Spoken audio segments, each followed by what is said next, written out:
Hello friends, this is Adam with Movie Guy 365, and August is in the books, and what a month it was for Blu-ray and 4K stuff.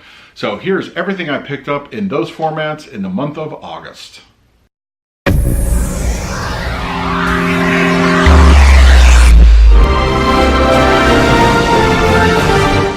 If you're new to the channel, please hit the like button, subscribe, hit that bell notification. I put out videos every single day. You can also find me over Twitter and Instagram at MovieGuy365, as well as the Disney Magic Hour podcast. I will leave a link for that in the description. All right, August is in the books. Thank God. It has been an expensive month. Anyway, there's a lot of good stuff that came out this month, and I'm very excited to share it with you. I've done everything that's pretty much a new release. I have done a review for it on the channel, so if you want to go find out my thoughts about disc quality and everything else, go ahead and do a search. I'm pretty sure I have everything here that I have reviewed. So we're going to divide these up into sections since there's so much, and we're going to start with our standard 2D Blu-ray. And the first thing I picked up due to a good price drop in just last week was Curse of La Llorona. I did not pick this up on new release week, which was about a couple weeks before that. I'm having trouble justifying a $23 price point for a brand new Blu-ray. I mean, come on. I mean, at this point in the game, they should be no more than 20 bucks. And sometimes you get a little help with, like a cartwheel coupon from Target or some other kind of discount. But $23, and really, I mean, come on. This is, 2019. They really should be a little less, considering 4K is out there. Streaming is competing with it. I understand the reason, so, that kind of thing. But still, there are several releases out that have done better than this that are 20 bucks. And it's just kind of annoys me. So I did actually wait on this one. Also, I actually like this movie a lot. I really did. I think it gets a lot of unfair, flack as far as like, oh, it's a bad movie. I don't think so at all. You just got to go into a movie like The Curse of La Llorona with kind of the right mindset. And I go in looking for a good time. I don't look to go to these movies and get scared. I look for entertainment, and I'm really getting it here. So I actually like Curse of La Llorona. I think you really should give it a chance. Next thing I picked up, and this one I got because of the Halloween sales that are starting up already in August, is the 2-pack of The Hills Have Eyes. I haven't had a chance to watch these yet. I'm anxiously going to be doing that in the next few weeks. But yeah, for $8 for both movies, I don't think you can go wrong there. Also, I picked this one up as a complete blind buy. I felt it was okay. It's kind of one of those where the funniest jokes were in the trailer, but I did a review for it anyway, and that is The Hustle with Anne Hathaway and Rebel Wilson. It's okay. It's got a really nice slipcover though, so that's got that going for it. And this one I got because I haven't had the Blu-ray, and I love this movie. It's a classic Steve Martin flick, and I kind of like the retro cover they put on it. That's Roxanne. I love this movie. It's one of my favorite Steve Martin films. Got it for cheap. It just released it as a new cover, so you can get it on Amazon. I believe also Walmart's occasionally carry it.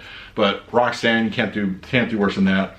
And just further ahead, my Disney collection, I got Oliver and Company, $5 on Amazon. Not too bad. Absolutely, just one of the, I don't know if I would call it a classic. It's not a classic, but it's a fun, movie, 80s era Disney movie. And I'm anxious to, speaking of Oliver and Company, we cover movies like this on the Disney Magic Hour, so definitely check out the podcast if you hadn't had a chance. That's primarily what we do, is talk about movies. So anyway, so that's pretty much going to do it for the standard Blu-rays. So let's move on to the Criterions, because all right, so as far as Criterions go, I did have a couple that I caught at the tail end of the Criterion sale from Barnes & Noble. Not anything, I wish I could have gotten a few more titles, but, budgets being what they are. But the couple I did pick up, and I'm glad I did, was Diabolique. This one is a classic in suspense. I would highly recommend you check this one out. It is a fantastic film in its own right. It has a great just overall plot and suspense, and it's really cool. It's a whodunit kind of thing, and there's a lot I like about this film. I really do. Definitely check it out. And also the other one I got at the end of the sales, is the last one I picked up, was the Lady Snowblood collection. Now this I have not seen, but it was recommended by a good friend of mine, so I'm definitely going to be checking this one out. I may even do a review. So yeah, Lady Snowblood, I'm hearing a lot of things. It's kind of a proto Kill Bill vibe to it, so there's a lot of influence apparently in this film, or in both these films, so I'm anxious to check these out really, really soon. So that's it for Criterion. So let's move on to the 3D Blu-rays, and not a whole lot this month. I didn't really get any kind of, I got one import, the other two are available in the States. So the first one is Pokemon Detective Pikachu. I did a review for this one. I think the very cool 3D effect. Overall, it's a lot of fun. I was surprised as a traditional non-Pokemon fan, very just, you know, casual about it. I enjoyed this movie a lot, and I would enjoy like a sequel set in this world or a new movie set in this world very much so. It was cool, and I think the 3D added a lot to it. And this was the import I got, which was Disney and Tim Burton's Dumbo. Fairly good 3D overall, a lot of immersion. I enjoyed it a lot, and I love collecting my 3Ds as wherever I can get them, even though it gets harder and harder it seems. But yeah, absolutely check out Dumbo. And this is the most recent entry, just came out a few days ago. Godzilla King of the Monsters. I just did a review for this one. Definitely check this one out. I think it's a lot of fun. 3D is not the best, but it's still great to support the format, and it does look cool. So, all right, so that's it for the standard Blu-ray stuff. So let's jump into 4K. All right, so let's now jump into the 4K portion of the video. Lot to enjoy about 4K this month. There's a huge amount of titles that came out. So let's not waste any time. Let's get right into it. One of the first titles is the Steelbook for Detective Pikachu. I enjoy this movie quite a bit. As I said when I was briefly talking about the 3D, I would like to revisit this world. I seem to enjoy quite a bit about it. And I think it's really kind of a snazzy looking steelbook. It really looks cool. So yeah, definitely did a review for this one. So check that one out if you're interested in more of my thoughts. This one, now as far as DC animated films go, I very hit or miss, but it seems to be more hit than miss. So I was very much anticipating this one, Batman Hush.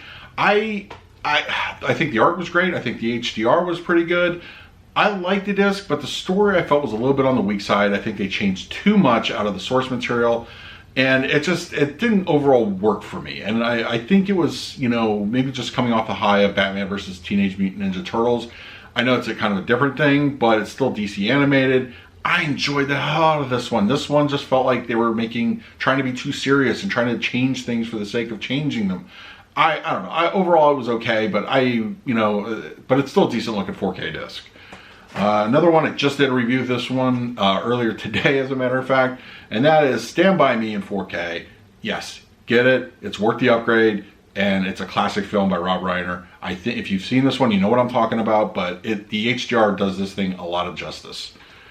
Also, this month I was anticipating this one, I think, as a blind buy more than most, and that is Shadow.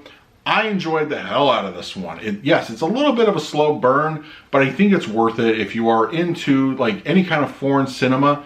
This will absolutely scratch that itch. It's from the director of House of Flying Daggers, and it's a fantastic movie. It's gorgeously shot. There's a lot going on here. There's like some deep black / gray level HDR going on. Skin details awesome, and it's a cool film.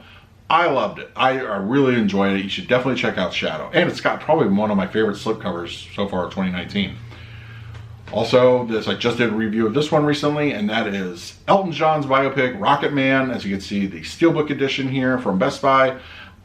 It's an okay cover, but I kind of preferred the other poster art that they had for this one. As the film goes, I enjoyed it. I am an Elton John fan, but I feel like they kind of were setting themselves up for a sequel when they weren't sure how it was going to do. And I like my biopics to be kind of like complete. I could easily see a sequel to this one coming.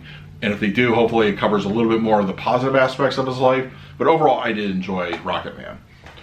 And this was and is one of my favorite movies of 2019. I enjoy this one quite a bit. I couldn't wait to get it, and I did a review for it. And that is the James Gunn produced Brightburn.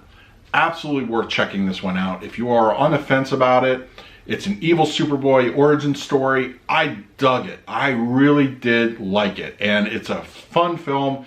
Yes, it's got some kind of gory moments to it, but I feel it was badly marketed and it was trying to appeal to a horror crowd. They should have been appealing to like the superhero crowd.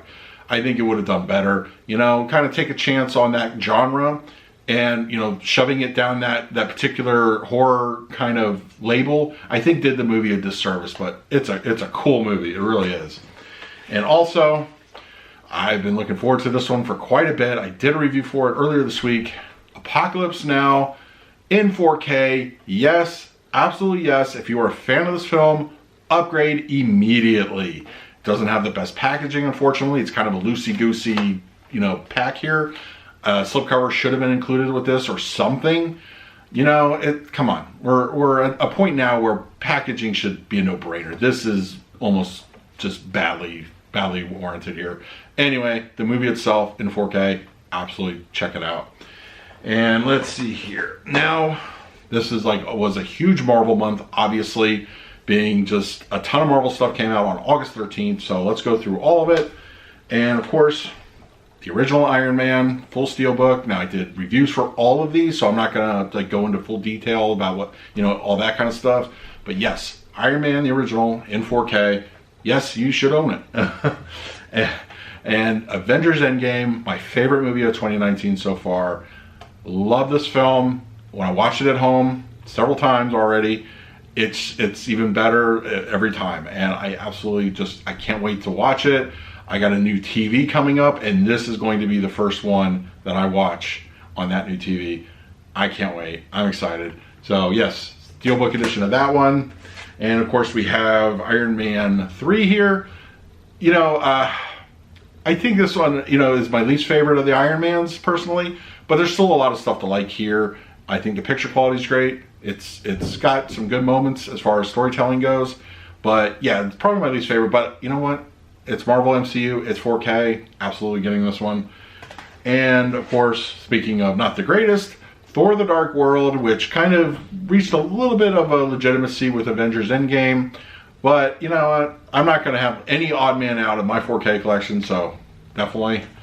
And then of course, we have the first Thor, which I feel is very criminally underrated, to be honest with you, as far as MCU films go. I think it's great. I think Kenneth Branagh did a wonderful job on it.